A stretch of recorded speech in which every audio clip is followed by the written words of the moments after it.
Main ആയിട്ട് stun മാസ്റ്ററിലേക്ക് തന്നെ വരാം. കല കിങ്സൺ എങ്ങനെയാണ് അദ്ദേഹം ചെയ്താൽ മതി ഇതെന്നുള്ളൊരു അദ്ദേഹത്തിന്റെ വർക്ക് നമ്മള് കണ്ടിട്ടുണ്ടല്ലോ, മാർക്കോലൊക്കെ ആണെങ്കിലും. ഇങ്ങനെ ഒരു റെസ്ലിംഗ് പരിപാടി ആകുമ്പോഴത്തേക്കും വേറൊരു ഐ മീൻ ഒരു ഫോറിനറിനെ ഒന്നും നിങ്ങൾ ഫോറിനർ ആർട്ടിസ്റ്റിനെ നിങ്ങൾ സ്റ്റണ്ട് ആർട്ടിസ്റ്റിന് വേറൊന്നുമല്ല, കല മാസ്റ്റർ നമ്മളെയൊക്കെ കാട്ടിലും വലിയൊരു WWE ഫാനാണ്. പുള്ളിയുടെ ഒപ്പമുള്ള ആദ്യത്തെ മീറ്റിംഗിൽ തന്നെ പുള്ളി പറഞ്ഞു, ഞാൻ എത്ര ഇങ്ങനത്തെ സ്റ്റൺസ് ഡയറക്ടേഴ്സിന് കാണിച്ചു കൊടുത്തിട്ടുണ്ടെന്ന് അറിയോ, എല്ലാവരും പറയുന്നത് ഇല്ല ഇത് ഭയങ്കര ഓവറാണ്, നടക്കത്തില്ല. ലൈക്ക് മാസ്റ്റർ അതിന് ആ എല്ലാ സ്റ്റൺസും ഇതിലേക്ക് കൊണ്ടുവന്നോളും. സോ പെട്ടെന്ന് തന്നെ എനിക്ക് മനസ്സിലായ ഒരു കാര്യം ഈസ് കല മാസ്റ്റർ ഒരു അടിപൊളി സ്റ്റണ്ട് കൊറിയോഗ്രാഫർ മാത്രമല്ല, ഈസ് പുള്ളി ഒരു കിഡിലൻ ഫിൽം മേക്കറും കൂടിയാണ്.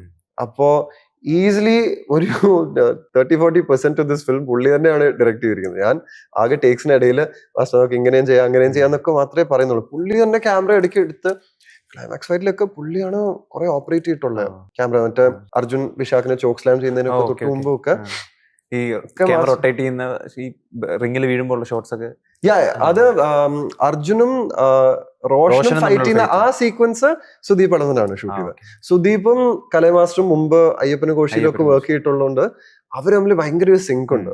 അപ്പൊ സുദീപും ജോമോനും ഇവരായിട്ടുള്ള ഒരു ഇത് additional cinematography. Yes Sudeep shoot ചെയ്ത ഒരു സെഗ്മെന്റ് നമ്മുടെ ഈ ഫ്രണ്ട്സ് ഒക്കെ റെസ്ലിംഗ് റിംഗിലേക്ക് വന്ന് റോഷൻ അവിടെ ബീഡിയം വലിച്ചിങ്ങനെ ഇരിക്കുന്ന ആ ഒരു പോർഷൻ തൊട്ട് അർജുൻ റോഷൻ ഫൈറ്റ് എൻഡ് ചെയ്യുന്നവരെ സുദീപ് ഷൂട്ട് ചെയ്തു.